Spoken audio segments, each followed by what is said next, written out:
রাজা কত বড়ই খারাপ, বেবলিকে মেরে চোখ মুখ ফাটিয়ে দিয়েছে রাজা। শোনা যাচ্ছে সোশ্যাল মিডিয়াতে বেবলিকে মারার কারণ হচ্ছে রাজা আর তিশার জন্য। তিশার জন্যই নাকি বেবলির গায়ে হাত তুলেছে। একবারও কিন্তু ভাবলো না রাজা নিজের বউটা যে এরকম গর্ভবতী অবস্থায় মারধর করলো। লোকজন তো বলছে রাজার মতো বেয়াদব ছেলে নাকি আর পৃথিবীতে একটাও নেই। বেবলির সন্তান হবে জেনেও কিন্তু রাজা মেরে চোখ মুখ একদম ফাটিয়ে দিয়েছে। সবাই তো এখন রাজাকে বলছে রাজা নাকি একটা অমানুষ, তা না হলে প্রেগনেন্ট অবস্থায় এরকম গর্ভবতী অবস্থায় নিজের বউকে কি কেউ এভাবে মারধর করতে পারে। একদম ঘুষি দিয়ে বেবলির চোখটা ফাটিয়ে দিয়েছে রাজা। দেখলেই বোঝা যায় না ওদের মাঝে ঝগড়া হয়, অথচ তলে তলে কিন্তু তারা মারধর পর্যন্ত চলে যায়।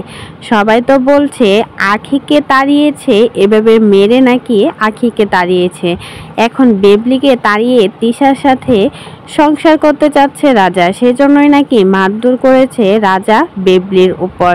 কারণ তিশা যখনই আহাদের সাথে মিল হয়ে গেছে তখনই নাকি বেবলিদের মাঝে ঝামেলা চলা শুরু করে দিয়েছে। সবাই তো বলছে এখন নতুন দান্দা শুরু হয়েছে রাজার মাঝে। রাজা আর তিশা এক হওয়ার জন্যই নাকি বেবলির গায়ে হাত তুলেছে। সবাই তো বলা বলি করছে। আর কিছুদিন আগে দেখেছি তিশা আর আহাদের নাটক, এখন দেখা যাবে রাজা আর মৌসুমীর নাটক।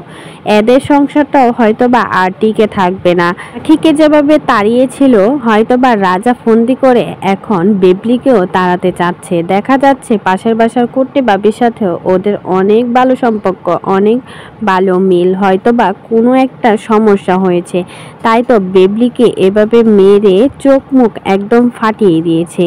মেয়েটা কিছুদিন আগে প্রেগনেন্টের টেস্ট করে আসলো, আর সেই টেস্ট করার পরেই এত মারধর এত ঝগড়া ওদের মাঝে কেনই বা হলো। তাহলে কি আবারও রাজা আর মৌসুমীর সংসারটা ভাঙতে যাচ্ছে? সবাই তো এমনটাই বলা বলি করছে, হয়তো আর বেশি দিন টিকে থাকবে না এদের মাঝে এত ভালোবাসা।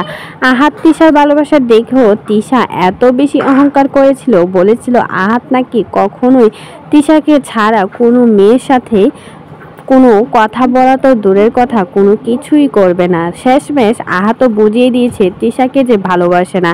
এখন কি তাহলে রাজাও বুঝিয়ে দিচ্ছে বেবলিকে ভালোবাসে না, শুধুমাত্র ব্যবহার করতেছে আখির মতো? তো এই বিষয়ে যদি আপনাদের কোনো মতামত থাকে সেটা কিন্তু জানাতে